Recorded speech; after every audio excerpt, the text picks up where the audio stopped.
Louis C. Gross II, an advocate and activist for children, activist for the community. And with me today I have Ms. Kimberly Hobson. She was the principal and she's currently a resource coordinator for YCCS, which stands for the acronym for Youth Connection Charter School. Currently she's in marketing, and YCCS has at least 4,217 students across the city. And we'll get to Ms. Hobson in just one second. You're watching this. Let's see. Over here. This is Manhood Shelter at yahoo.com. Also, you need to have this number for the City of Chicago Inspector General. If you've had a red light, 4 or 5 tickets, and they've towed your car, and you feel as though you was extorted, here's the number to call. Okay? Question is, why are you paying for your mistakes? Okay? Now, Ms. Hobson.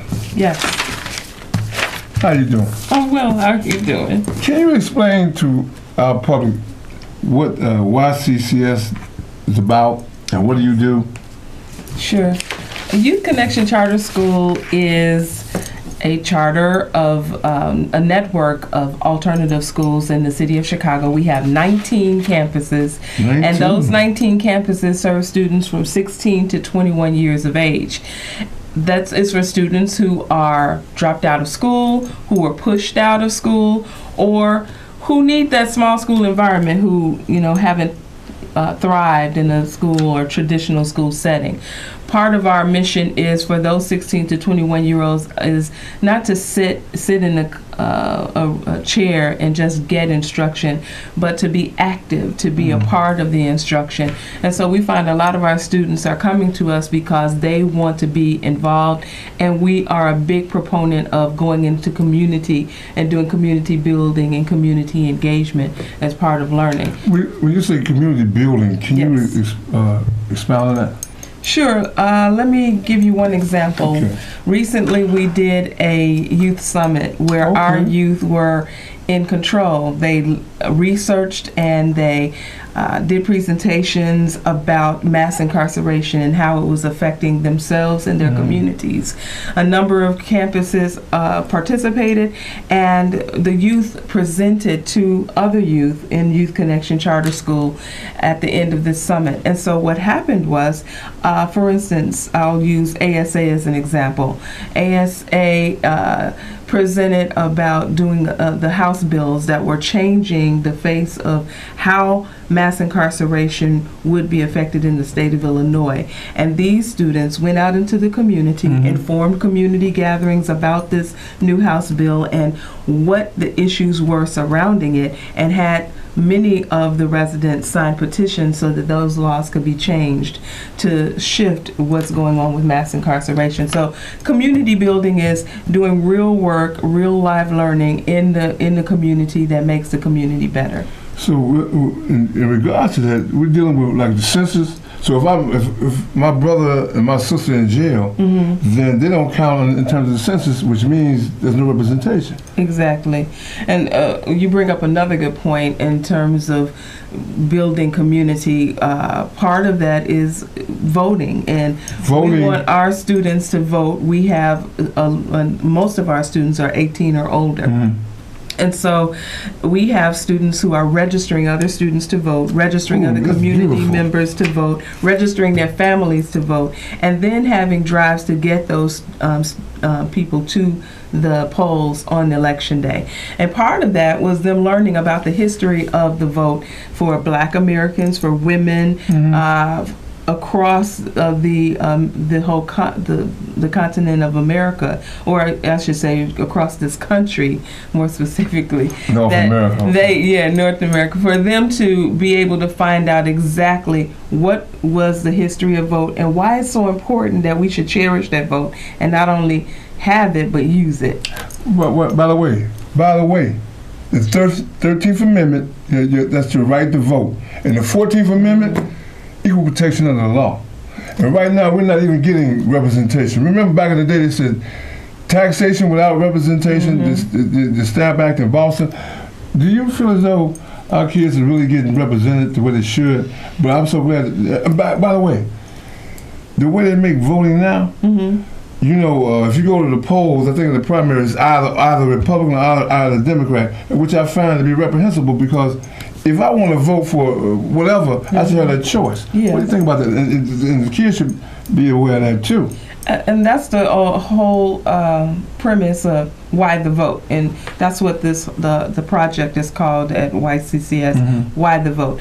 Students understand the importance of why do we vote, and get to know more about the candidates. There are a number of candidates that we never vote for. That's so important for the Black community, for the Latino community to know judges, to know sheriffs, the county officials that we're voting for, to know. What are the platforms that they're running on? How are they, what type of decisions have they made in the past? And not just looking at a name and maybe doing eeny, meeny, miny, mo. But really understanding who the people are, what do they stand for, how would they affect your community, and then you make the conscientious decision for whom you will vote. Let me ask another question.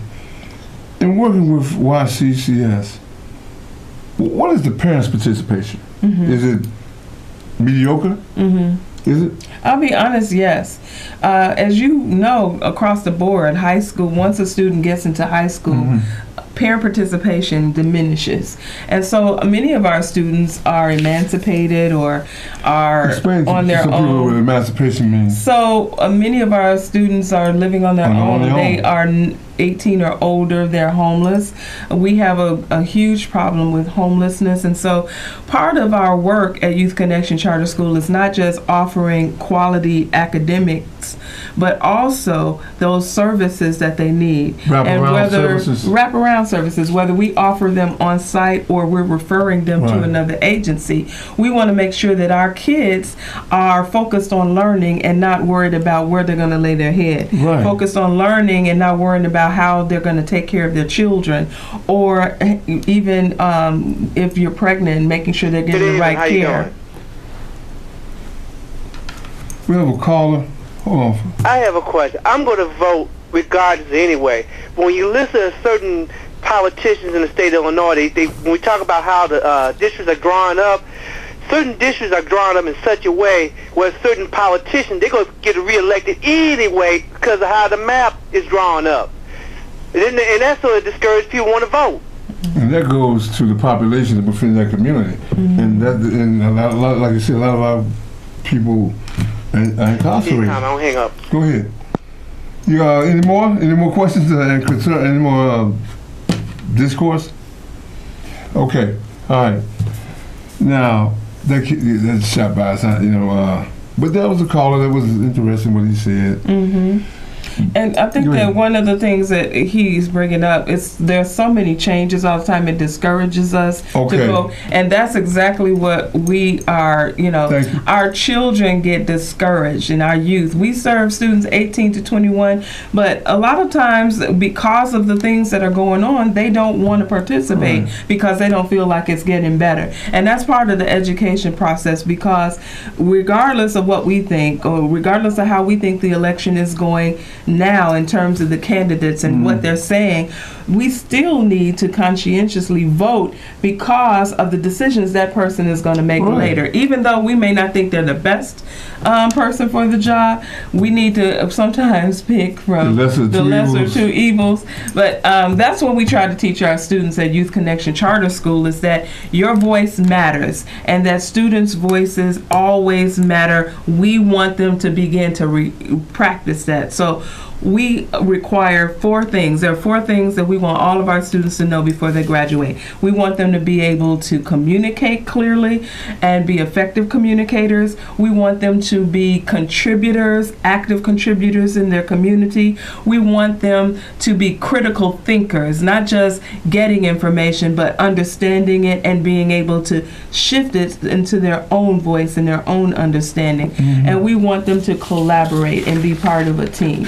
And so those things are uber important or very important for our kids to understand. So, listen, you have various schools across the city. Can you name a few? And, Sure. And what is the recruitment criteria? Thank you. Enrollment. We have, again, 16 to 21. If a student is between the ages of 16 and 21 years of age, and they are living in the city of Chicago. We have campuses all over the city of Chicago.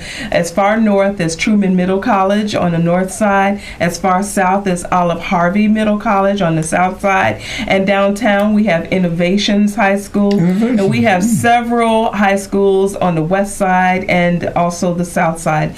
On the west side we have Westside Holistic Leadership Academy, Austin Career Education Center, West Town Academy, Association House, Latino Youth is in Pilsen. We have on the south side, I mentioned CYDI, but we also have Charles Hamilton Houston, Sullivan House, Chatham Academy, and Jane Addams is another school which is centrally located. ASA is on the west side, CCA Academy on the west side. Albizu Campos is in Humboldt Park and Olive Harvey far south. So we have campuses located in all of the communities, and that's what's very unique about YCCS.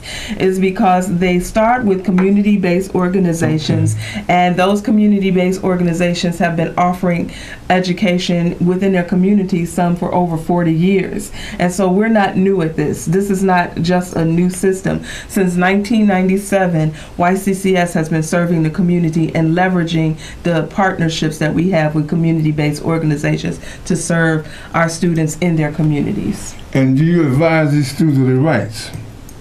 What do you mean? In terms of, they have the right to go to school, they have the right to be listened to. Yes. And if they get in any trouble, they have rights, right? Yes.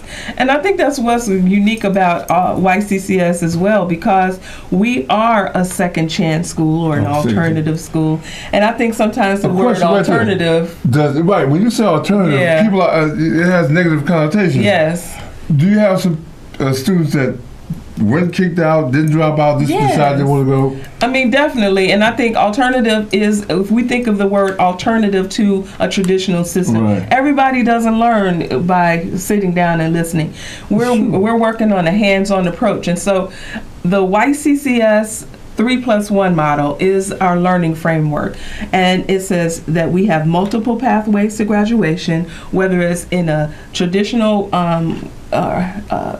classroom, online learning, a blended learning of both online and classroom, or and competency based, where students are learning based on, or I shouldn't say that, where students achieve based on their competencies. So if Louis Gross comes into our school and he signs up and he already has A, B, C, D, E, F, G competencies, I'm not going to make him take that test again or go back, go and take this course again. I'm going to take whatever he's learned in a formal classroom, whatever he may have learned at home, or whatever he may have learned, and he can demonstrate that he has learned this to the level of the level of achievement that we expect.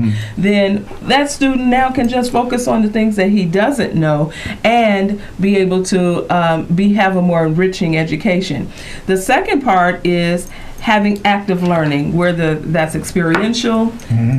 Experience or hands-on, project-based or solution-based, and then interventions. If you have low reading scores, if you have behaviors that need to be modified so you can have the habits of mind of a high school student who's going to college. And then lastly, did I say reading and math, so that you can develop those core areas. And lastly, the +1 is post-secondary, that we're one of the only charter schools who are offering college courses on our high school campuses. Oh, bridging the gap. Yes, sir. Okay. Our teachers are adjunct professors. Some of our teachers are adjunct professors or instructors for Chicago City Colleges. Okay. And so they teach college curriculum in a high school campus, and the students get college credit right there. I have a question. Did you happen to hear what Ronald said, your governor, in 2011? No, what did he say?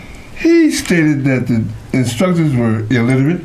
Okay. He also said that the principals didn't know they're behind from a hole in the ground, basically. Okay. And the teachers were there at this press conference, and they started citing different portions of literature, and they walked out. And do you know this man had egg on his face? He had to. That was the day. He had to apologize. What kind of guy? That's leadership. Poor leadership there. And I want to mention here, what do you think about this statement? We declare our rights on this earth to be a human being, to be respected as a human being, to be given the rights of a human being in this society, on this earth, in this day, which we intend to bring into existence by any means necessary. You know who said that? Malcolm X. Malcolm X. Now, he got that from Machiavelli, who said the ends justify the means. Okay. What if a student came in with that attitude? I mean, now this, if you read it, this is a human right issue, but it can be turned towards by any means necessary. Okay. You know, that goes to violence, I guess. So, you know, what's your platform on that? Well, again, you know, you have a call? We got hold that thought. Okay. Caller, question or concern, please. You on there? Hey, Lewis, you know who this is, don't you? Yes, sir. Is it all right I ask some of the tough questions? Go ahead. I try not to send your guests out crying, okay? It's alleged that some of the students sometimes, that the police come in and drag your students out, and they have them in police lineup, and they use the yearbook more like it's a mug book. Oh, and yeah. they pay very close attention to your attendance records in case certain types of crimes be committed, because a lot of times those are alternate schools the first place where police come looking for suspects. What's your policy on that? Do they have to have a search warrant or what to get information about a student? They have rights, right? Yeah, students have rights, and that's a good question. But they do have, but the police have been known to come into the school to pull them out of class to stand up in a lineup. And they do use the yearbook like a mug book. Yeah, I believe that. That's really interesting. Yeah, I mean, I don't. Really. I'm stretching the law there. Even though the U.S. Supreme Court had ruled they couldn't do it, but guess what? They still use the high school yearbook as a mug book, and they do check out the attendance. Okay. The Fourth Amendment is illegal search and seizure, but what they're doing, the yearbook is public.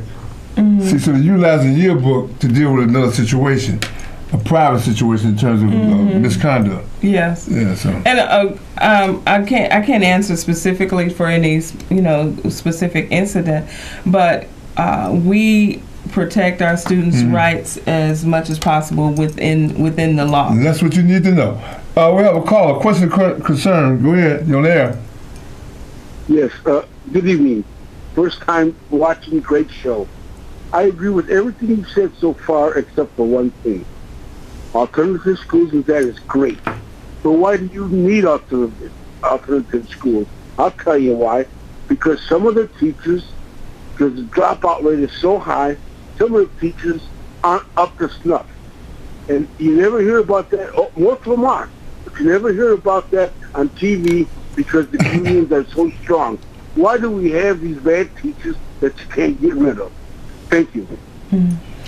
He asked a good question. Why do we have bad teachers that we can't get rid of? And I mean, that goes back to the statement that you said that Governor Ronner made. Yes, and as an educator, as a teacher, and a principal, and a former principal, right. I take offense to that because, I mean, one of the things is quality is important. Right. And I think that the approach that we take at Youth Connection Charter School is very effective. I believe that. I feel that. First of all, we want to make sure that we have teachers who are flexible, meaning that this is not the ordinary classroom. This is an alternative to the strategies that have been used. And then we have these communities of practice where teachers are getting together and learning from each other how to teach in an alternative school environment. It's a specific strategy that we use that is for our students. And again, over 40 years, many of our campuses have been doing this. And so we have jump-started from just being a dropout center to being one of the best campuses or schools in the city of Chicago. Our school quality rating policy report says that our performance is level 1. For 19 campuses, all of our campuses, Youth Connection Charter School is level 1. And what level 1 is that we are, if you rank it A, B, C, and D, then we have an average of B. And you can look that up on Chicago Public Schools school quality performance rating. As a principal, what was the criteria that you look for? Just one. In teachers? In teachers.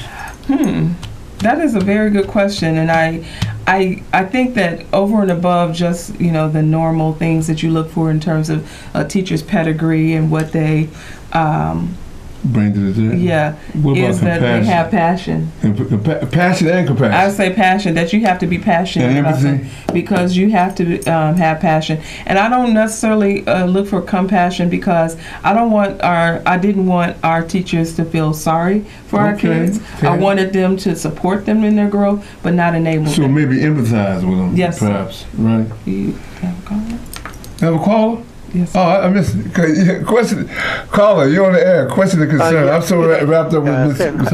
Everyone have a good, safe weekend. Please be safe. But to that last caller who just called asking about the bad teachers, well, listen, we live in a society now. There's enough accountability to go around. We got some bad teachers, sure. We got some bad students. We have bad parents. So again, it's a small amount of people.